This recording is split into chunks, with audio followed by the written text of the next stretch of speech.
We're hearing tonight from a mother in Nova Scotia. Her 8-year-old son needed emergency care while attending a Canada Day event in Pugwash. After calling 911, paramedics did not show up until she was at the hospital more than an hour later. CTV's Kyle Moore has that story. For the first time in a few years, people gathered in person to celebrate Canada Day. Hundreds attended events across the Maritimes. But for one mother and her son, the holiday this year is one she'd rather forget. When he went in the bouncy castle, he went through it pretty fast. And when he came out, he said he wasn't feeling good and he was dizzy. And we were going to bring him home. But when he started to walk, he turned white as a ghost and he passed out. Not once, but twice. Felicia Holden and her 8-year-old son Jackson were attending events on the waterfront in Pugwash, Nova Scotia when the incident occurred.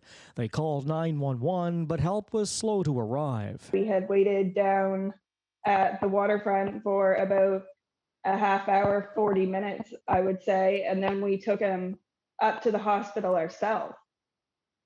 And we were up there for another 40, 45 minutes before the paramedic even arrived.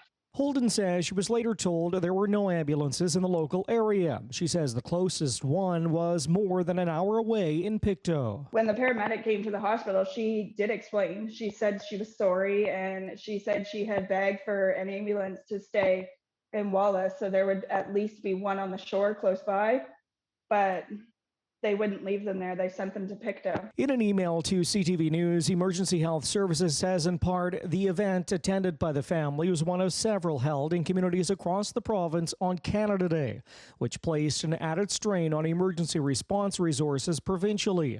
EHS Operations is working very closely with its healthcare and government partners to find solutions to these issues and have made a number of changes in recent months with that goal in mind. I feel there should have been an ambulance in town at that time, since there was like hundreds, if not more, people in Pugwash at that time, because it was like a big event. So I feel there should have been one around at that point in time anyway. Holden says she's glad a nurse happened to be in the area and was on scene to help and keep the family calm.